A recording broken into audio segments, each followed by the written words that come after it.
بسم الله الرحمن الرحيم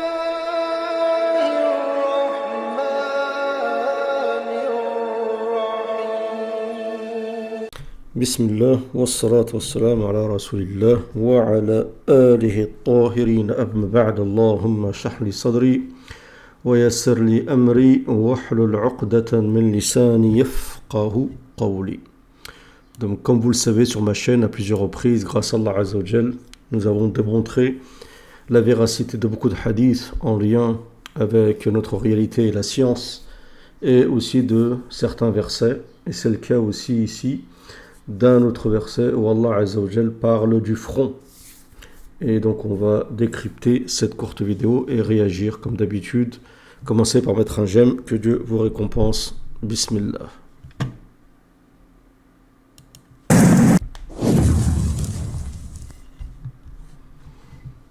أكثر السجود لتغذية الناصية. ما الناصية ولما هي كاذبة؟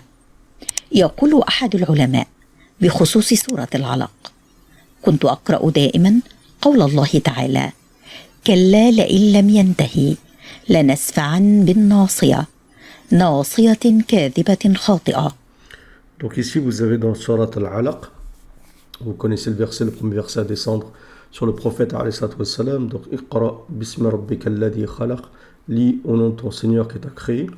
Dans cette même sourate, vous avez un verset, d'accord, où Dieu dit si il n'arrête pas, donc en parlant d'Abu Jahl, nous le prendrons par son front, un front menteur et pécheur. Et donc il y a à l'époque, il y avait déjà le Cheikh Zandani qui disait qu'il méditait sur ces versets et qui voulait comprendre donc la signification de ces versets-là. والناصية هي مقدمة الرأس. وكنت أسأل نفسي وأقول: يا رب اكشف لي هذا المعنى، لماذا قلت ناصية كاذبة خاطئة؟ وتفكرت فيها ومكثت أكثر من 10 سنوات وأنا في حيرة أتأمل كتب التفسير.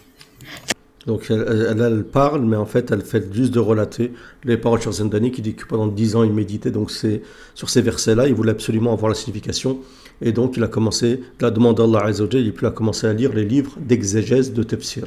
فأجد المفسرين يقولون: المراد ليست ناصية كاذبة، وإنما المراد معنى مجازي وليس حقيقيا، فالناصية هي مقدمة الرأس. لذلك Donc les savants à l'époque, déjà quand ils lisaient ce verset, qui lisait un front menteur et pécheur, ils disaient mais un front il ne peut pas mentir, il ne peut pas, c'est un front. Donc ils disaient automatiquement c'est métaphorique et ça représente en fait tout simplement la personne. Donc le front c'est le compagnon, c'est une partie de votre corps, donc ça représente tout simplement la personne.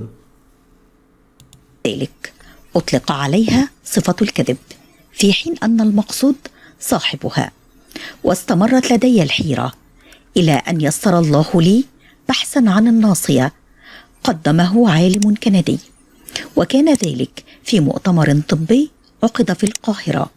قال فيه: منذ 50 سنة فقط تأكد لنا أن جزء المخ الذي تحت الجبهة مباشرة وهو الناصية هو المسؤول عن الكذب والخطأ.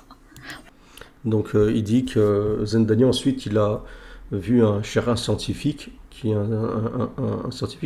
s'est présenté, donc qui provient du Canada, qui a fait une conférence en Égypte et qui dit justement qui depuis 50 ans ils se sont rendus compte, bon, avec des recherches, des scanners ainsi de suite, que la zone préfrontale du lobe préfrontal du cerveau, c'est celui qui en fait c'est là où se passe beaucoup de choses, dont le mensonge et aussi toutes les addictions, hein, et tout ce qui pourrait correspondre au péché, par exemple toutes les addictions qu'on a, hein, ça peut être lié à des substances interdites ou des choses à ne pas voir, et ben c'est surtout ces zones qui sont stimulées. Bon, ça avant à l'époque de Tabari, rahmallah, Tabari, il ne pouvait pas voir ces choses-là, mais maintenant on voit que grâce à la science, on peut voir des choses qu'Allah Azza wa Jalla avait dit il y a plus de 14 siècles et que ne pouvaient comprendre les compagnons à l'époque. Subhanallah. وأنه مصدر اتخاذ القرارات. فلو قطع هذا الجزء من المخ الذي يقع تحت العظمة مباشرة فإن صاحبه لا تكون له إرادة مستقلة ولا يستطيع أن يختار. Et donc la zone qui s'occupe aussi de la volonté, la prise de décision, de la détermination, ainsi de suite, c'est cette zone-là. Donc c'est-à-dire si cette zone n'est pas en activité, vous ne pouvez pas prendre de décision. D'accord? Et vous allez comprendre, subhanallah, que ceci a déjà été compris dans l'islam il y a plus de 14 siècles, et ça ressort dans des versets, même dans des hadiths et des invocations du prophète alayhi salatu wassalam. ولأنها مكان الاختيار قال الله تعالى: لنسفعا بالناصية، أي نأخذه ونحرقه بجريرته. وبعد أن تقدم العلم أشواطا وجدوا أن هذا الجزء من الناصية في الحيوانات ضعيف وصغير جدا. Et donc dans le Coran, Dieu, quand il parle d'Abu Jahl, il dit nous le prendrons par le toupet ou par le front, d'accord? Cette zone justement qui est décisionnelle, qui vous accorde la volonté, de sorte qu'il ne sera plus maître de lui-même, d'accord? Et en faisant des scanners sur les animaux, se rendu compte justement, et vous allez voir c'est confirmé aussi par le Coran, que la zone préfrontale où les prises de décision sont prises, il y a un contrôle du corps, ainsi de suite, elle est faible chez les animaux, d'accord? Plus faible que chez les humains. بحيث لا يمتلك القدرة على قيادتها وتوجيهها. وإلى هذا يشير المولى سبحانه وتعالى: ما من دابة إلا هو آخذ بناصيتها. C'est pour ça que Dieu dans le Coran dit il n'y a pas une dabba, donc ce qui se déplace sur la terre, sans qu'Allah Azza wa Jal est celui qui dirige, qui prend son nasiya, d'accord? Ce qui prouve que elles sont dirigées, d'accord? C'est la prise de décision, d'accord? Revient à Allah Azza wa Jal. Elle n'est pas totalement maître en fait de ce qu'elle fait. Et c'est pareil en fait pour les humains. وجاء في الحديث الشريف: اللهم إني عبدك ابن عبدك ابن أمتك ناصيتي بيدك. Dans la dua du prophète, il disait: ô Dieu, je suis ton serviteur, fils de ton serviteur et fils de ta servante, nasiyati biyadik, mon front est entre tes mains. C'est-à-dire que tu peux faire ce que tu veux du pouvoir décisionnel et ce pouvoir de contrôle, d'accord? C'est toi qui contrôle en fait ma personne comme tu le désires. Pourquoi? Parce que tu as le contrôle sur la nasiya, qui est justement cette zone préfrontale, d'accord? Et c'est ajib, parce que déjà ils utilisaient déjà cette formule de nasiya alors qu'ils n'avaient pas les connaissances qu'on a aujourd'hui concernant les scanners, ainsi de suite.